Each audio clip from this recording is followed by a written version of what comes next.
نے آج اسرائیلی ساخت کے 29 ڈرونز کے ذریعے پاکستان کے اوپر اٹیک کیا اور 29 میں سے 28 جو ہیں وہ پاکستانی فوج نے ان ڈرونز کو نیوٹرلائز کر دیا، تباہ کر دیا۔ ان میں سے ایک جو تھا البتہ وہ پاکستان کے 4 فوجی جوان جو ہیں ان کو زخمی کر گیا، جبکہ کچھ اور لوگ بھی زخمی ہوئے۔ لیکن یہ 29 جو ڈرونز آئے ہیں، حیرانگی کی بات یہ تھی کہ کل ہندوستان کی پوری پولیٹیکل لیڈرشپ جو ہے وہ یہ کہہ رہی تھی کہ جناب ہم نے تو اپنا حساب کتاب کر دیا، ہم نے تو میزائل داغ دی پاکستان میں، اب ہم ایسکلیشن چاہتے نہیں، ختم۔ تو یہ جو واپس آئے ہیں ڈرونز کے ذریعے، نہ یہ جیٹس کے ذریعے آئے، نہ یہ میزائلز کے ذریعے آئے، یہ ڈرونز کے ذریعے جو آئے ہیں وہ سمجھنے کی بڑی ضرورت ہے، بڑی انٹرسٹنگ بات ہے۔ کل ہوا یہ کہ پوری دنیا کے اندر اس وقت پوری دنیا میں ایک ڈس اپوائنٹمنٹ اور ایک جو ہے وہ ایک عجیب سی لہر پھیلی ہوئی ہے بدگمانی کی، انپریڈکٹیبلٹی کی، کیونکہ دنیا کا سب سے بڑا جنگی طیارہ، خاص طور پہ فرانس کے اندر دنیا کا سب سے بڑا جنگی طیارہ، دنیا کا سب سے ریلائبل جنگی طیارہ جو فرانس نے دیا انڈیا کو، ہندوستان نے اس کی بھی ناک کٹوا دی، فرانس کی بھی اور اس طیارے کی بھی، رافیل کی بات کر رہا ہوں میں۔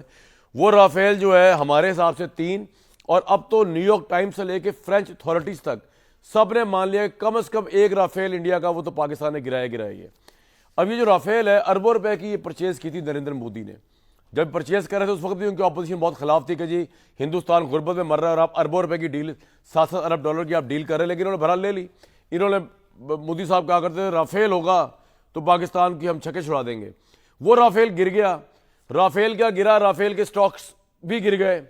فرانس الگ چکراتا پھر رہا ہوں، کو سمجھ نہیں آ رہی کہ کیا ہوا کہ ہمارا وہ جہاز جو اتنا، میں بتا دوں رافیل ہے کیا جو پاکستانی ایئر فورس نے گرایا ہے۔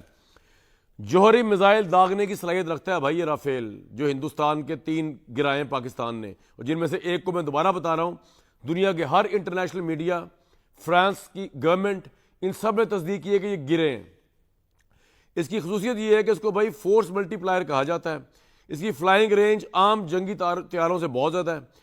اس میں ایک نہیں 2 طرح کے میزائل نصب ہوتے ہیں، 2 طرح کے میزائلز۔ ایک کا مارک کرنے کا فاصلہ 150 کلومیٹر، دوسرے کا اس سے بھی ڈبل ہے، یعنی کہ آلموسٹ 300 کلومیٹر یہ جاتا ہے۔ اگر رفال طیارہ جو ہے وہ ریڈار سے بچنے کے لیے اس کے اندر ایک اسٹیلتھ ٹیکنالوجی موجود ہے جس سے یہ ریڈار میں آتا نہیں ہے بیسکلی۔